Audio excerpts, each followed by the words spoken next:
Welcome back to r/LegalAdvice, where people ask questions, get advice, and we get satisfaction. But before we start, I would just like to say Merry Christmas and Happy Holidays. Thank you so much to every single one of you out there who made this horrible year a little better. I cannot really put in words how grateful I am for all your daily support. It really means the world to me. Thank you to each and every one of my RIPE stars. In addition, I would like to say happy birthday to user Dalton G, I hope I pronounced that correctly, in the comments. It is his birthday today. Without any further ado, let's dive right into the stories. And the first one is titled, "While incarcerated, I was neglected proper healthcare and dental assistance, which led to 3 emergency surgeries which were nearly fatal. While I was incarcerated, I requested to have my wisdom teeth looked at due to pain. After submitting the request, the dentist responded in a proper manner in a few days. After meeting with the dentist, it was determined that I had an infected wisdom tooth that needed to be pulled. We scheduled the surgery for 2 days later, a Wednesday. There were no antibiotics given beforehand. The day of the surgery comes and the surgery was quick and harmless. They numbed my mouth, pulled the tooth, stuffed it with gauze, and on I went. I was given some Advil type pain relievers and given instructions to ice my mouth a few times a day. Also told to be careful eating, brushing, spitting, etc. Again, no antibiotics were given. I did everything by the book. I didn't eat much, if at all, because of all the blood and numbness. A couple days pass and I have a visit from a few family members. On Friday, as I walked in, they were astounded at how swollen my mouth and neck area were. I was feeling a little uneasy and lightheaded, but powered through the visit because I wanted to spend time with them.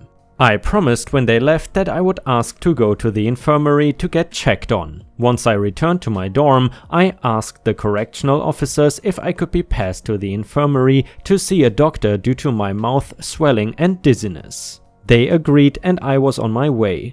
Once I was accepted into the infirmary, I was seen by a nurse. He had let me know the doctors were gone for the weekend and there are only nurses here on the weekend. He took a look in my mouth and did not see any issues. He took my temperature and it was 102 degrees. He insisted nothing was wrong with my mouth and I only had a fever. He gave me some medicine for the fever, again no antibiotics. He released me back to my dorm and once I arrived I took what he gave me. That night my mouth pain became unbearable. It felt as if my mouth was throbbing. My swelling was starting to become very bad. I attempted to sleep with an ice pack on my mouth to numb the pain and it barely helped. It was nearly impossible to sleep because I was now drooling and spitting up this brown substance. I would later learn this was my body denying the infection. Once Saturday morning came, I again requested the correctional officers to send me to the infirmary. They obliged and I was on my way. Once I arrived, the same nurse treated me. He looked in my mouth and took my temperature and came to the same conclusion. I only have a fever, no dental issues. I was begging him to help me. The pain was awful. My mouth and neck were noticeably larger and more swollen and this brown stuff was coming out of my mouth. He gave me more anti-fever pills and sent me back to my pod. About 6 hours later, my mouth pain and sickness was reaching levels I did not know were possible. My mouth was nearly swollen shut, I could barely speak words and I was spitting every 15 seconds. I again asked the correctional officers to send me to the infirmary. They obliged and I was on my way. I arrived at the infirmary and this time was seen by a new nurse. I was hoping this would be my saving grace. I explained everything from the day of surgery to now. I showed her my inmate ID card up to my face so she could see the comparison. She ran the same tests the previous nurse did and came to the same conclusion. I had a fever and that was it. I could not believe it. I begged and pleaded her to give me something to help or to send me to a hospital for additional help. She refused and told me the only doctor available is on call and I don't think you're bad enough for me to do that. She sent me back to my pod and I was distraught. Once I got back to my cell, I felt as if I was going to die in this cell. I could not sleep, my mouth was almost swollen shut, I had a 102-degree fever, was now puking blood, and the pain was head pounding. I did not sleep for 1 minute that night. I prayed that I would survive this awfulness. Once morning came, Sunday, and the new correctional officers came into our pod for shift change, I begged them to send me to the infirmary. I had to write a note and slide it under my cell door because I could not speak at this point due to the swollenness of my neck, mouth and tongue. The correctional officer took one look at me and sent me on my way. I had some hope again. Once I arrived at the infirmary, I was seen by a new nurse. This was my glimmer of hope for help. She ran the same tests as the previous nurses and determined I had an infection. Unfortunately, she told me since she is a nurse, she cannot prescribe me antibiotics. She felt it was not severe enough that I could not wait until Monday morning to see the doctors. She let me stay in a cell in the infirmary for the rest of the day and night and had hourly checks on me. Once again, I did not sleep due to all the side effects. Monday morning arrived and they let me see the dentist that performed the surgery on me first thing. I was finally going to get assistance. I meet with the dentist and his nurses and their jaws almost hit the floor when they saw me. They prescribed me an antibiotic and sent me on my way. I immediately took the antibiotic, hoping it would help these problems. A few hours passed and nothing was happening. Everything was still painful and swollen. I could not handle another minute of this. I needed to get back to the infirmary and see a doctor. I asked the correctional officers and they obliged. I heard them call the infirmary and inform them that I was not in good condition and the antibiotics did not help. I was on my way to the infirmary once again. Once I arrived, the dentist who saw me previously sent me to the doctor. They both looked at my mouth and neck area and agreed I needed to be sent off to Ohio State Medical Center for immediate surgery. They contacted the transportation correctional officers, ran some tests on me, put a few IVs in me, shackled me, and I was on my way 2 hours later. After the 90-minute drive to Ohio State Medical Center, we arrive and begin waiting for assistance from the staff. Since I am an inmate, I had to wait with other inmates from across the state. This hospital is the main hospital for most prisons in the state of Ohio. After about 30 to 45 minutes, a resident student comes in and looks at me. At this point, my mouth is swollen shut and the correctional officers are speaking for me. He uses a tool to open my mouth and almost threw up from the smell. He immediately transferred me to a bed. Once I was in a gown and shackled to a bed, a team of oral surgeons come in to look at me. A team of about 7 to 8 doctors staring into my mouth and are amazed at what they are seeing. They dubbed it the second worst oral infection in their history. I could not believe what I was hearing. They requested emergency surgery to fix the issue. About 2 hours later, I was under the knife. I ended up staying at Ohio Medical Center for nearly 30 days. I had 3 surgeries, 5 tubes hanging from my throat to drain the infections. I was put in a mini coma for the first 2 surgeries because they were afraid I would wake up and pull my feeding tubes out. My mouth was so swollen for the first 2 surgeries that they could not perform anesthesia through my mouth. Instead, they ran a tube through my nose and all the way up and around. I had to be awake for that part. It was the worst pain I have ever experienced in my lifetime. During the second surgery, my oxygen level decreased to 24% and I nearly died on the operating table, according to my team of doctors. I was diagnosed with a right submandibular, submental, sublingual, submesenteric, pettigorman something and lateral pharyngeal space abscess like secondary to infected previously extracted tooth number 32. Also mentioned was Ludwig's angina and cellulitis. All of this occurred because I was neglected by the medical staff at the prison I was at. I now suffer from PTSD, diagnosed by a therapist and psychologist, have 3 major scars on my throat, have no feeling in my tongue,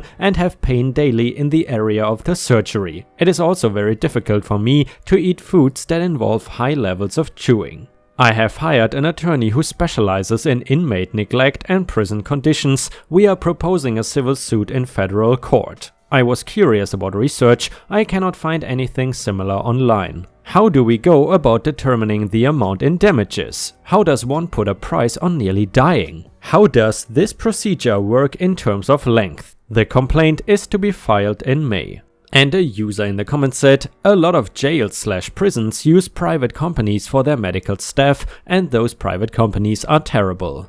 I worked in corrections briefly at the start of my career, and the medical care was pretty similar to what the OP described. As COs with no medical training beyond first aid, our hands were always tied when we were overruled by medical staff. Short of a clear, articulable emergency, there wasn't always a lot we could do, as it sounds like the CEOs did everything they could, which is not much, by sending him repeatedly to the infirmary. Most of the liability would fall on the nursing staff. He is probably in for a moderate settlement, but not nearly as much as people think. And another user said, I had a longtime schoolmate die from a MRSA infection in our local jail.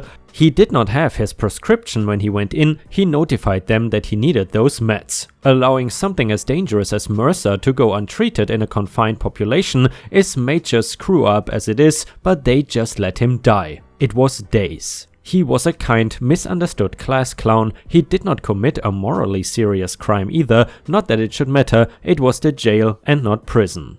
Every time I read things like this, I cannot help but think of him. We were not close friends or anything, but we shared a few chuckles in class over the years. Rest in peace, Ty.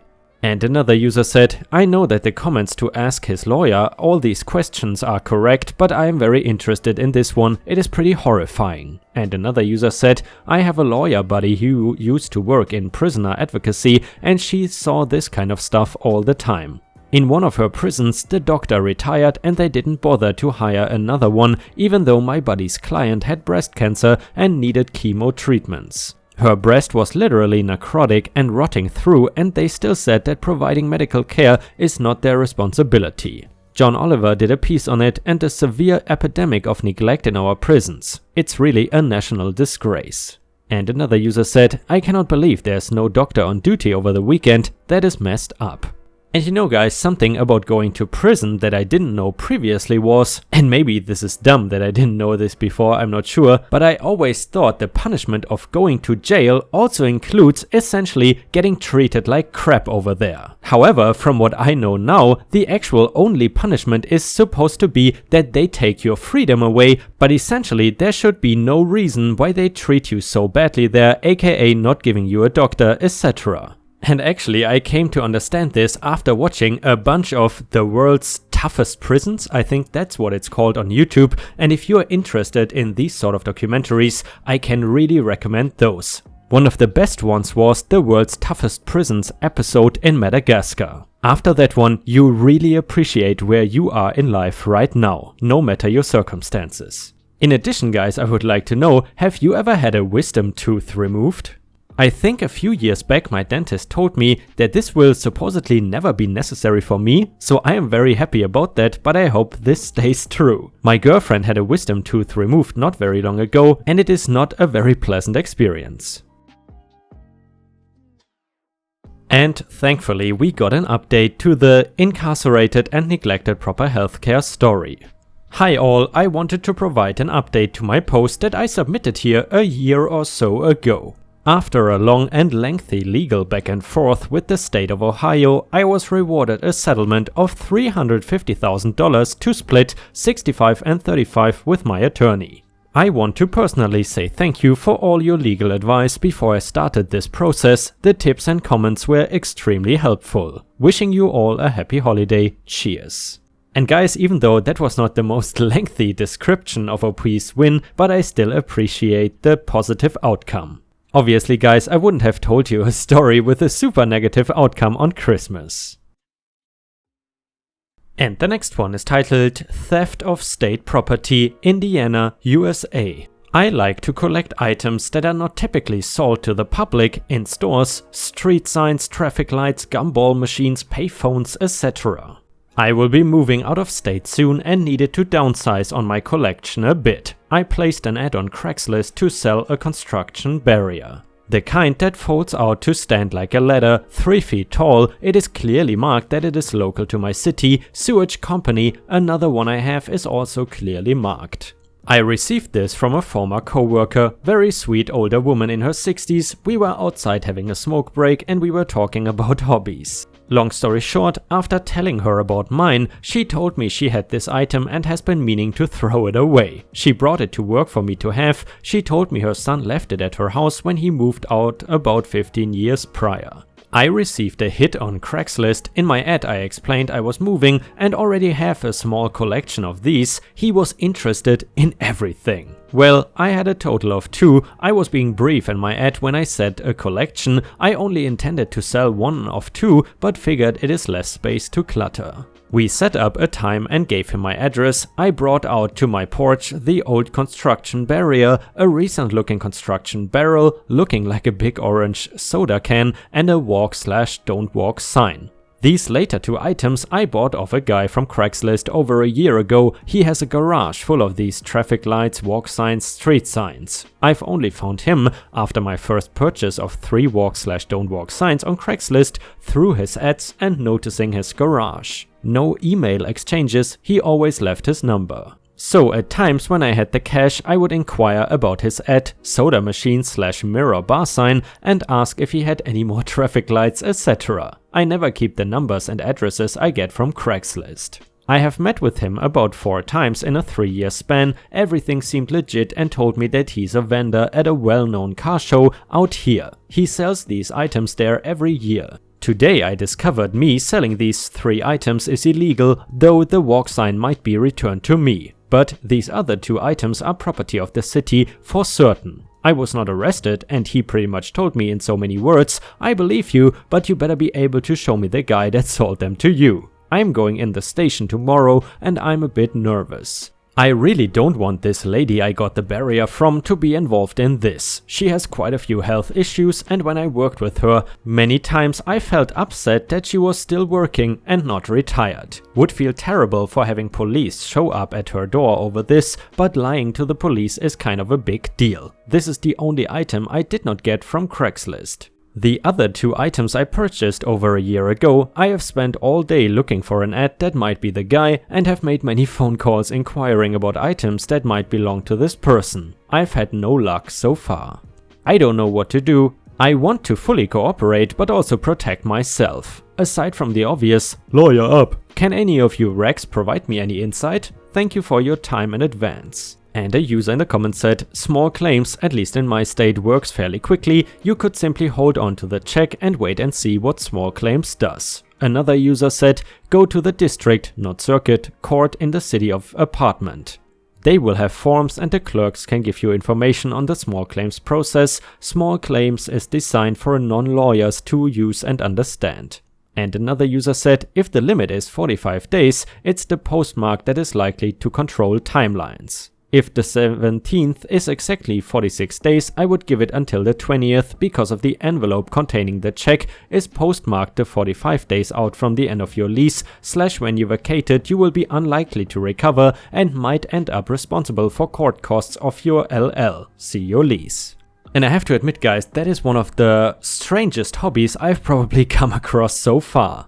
At first I was thinking that this guy is stealing things like traffic signs, but it just seems like he likes to buy these things from, let's just say, dubious sellers.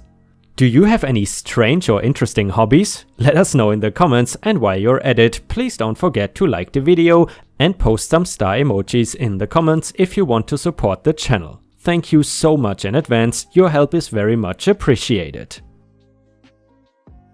Update to the theft of state property story. Well, I went in the next day, met with the same detective. I repeated what I had told him the day before, prior to him telling me he was an officer, and stressed that was all I knew about the situation. He at that point handed me papers to sign if I was willing to give a further statement, which included my rights, and saying anything further would be recorded. At this point I told him it would be in my best interest to have my lawyer present for any additional questioning. He told me again that he had enough to arrest me already and could have done so right in front of my house. I told him I was thankful that a big scene was not made in front of the house, but at this point I'm not comfortable discussing the situation any further. He then told me that he would be returning the walk/don't walk sign as it is not their property and I was allowed to offer this for sale. I would have to sign a release paper for this. I read it carefully and signed it. I still didn't know if he was going to arrest me or not, but after that I felt a little more at ease. He left the room for a few minutes, returned and said I was free to leave. He was going to send this off to the prosecutor's office. I asked him what happens from here. He told me that he does believe I was being honest with him and that he has in his report that he feels that I was cooperative and straightforward with him. He reminded me that if I ever come across anything with the city name on it for sale, steer clear. I assured him I would. I asked him if I could call him for an update and he said that was okay. Fast forward to this morning, I had left him a voicemail asking for any updates. About an hour later, he returned my call informing me the prosecutor would not be pursuing any further action. They have 72 hours to decide, I was told. Overall, he was pretty cool about everything, and before I left he gave my daughter, who was in the lobby with her mother, a bunch of free cone coupons for an ice cream shop. I got pretty lucky. I feel stupid for not knowing what I did was illegal, but I believe they were decommissioned signs sold at auction. Thanks to those who gave me advice without coming off as condescending. I appreciate you all. I'm happy to once again become another lurker on here reading.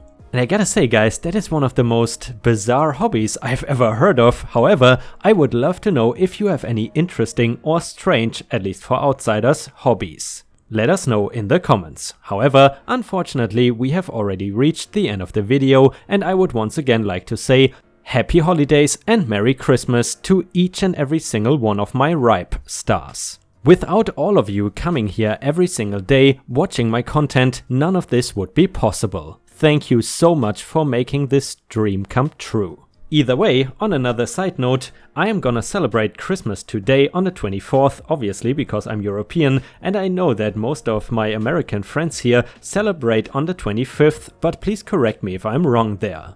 And yes, actually, I wanted to go to a German restaurant to celebrate Christmas today, but JB actually convinced me to go to an American one.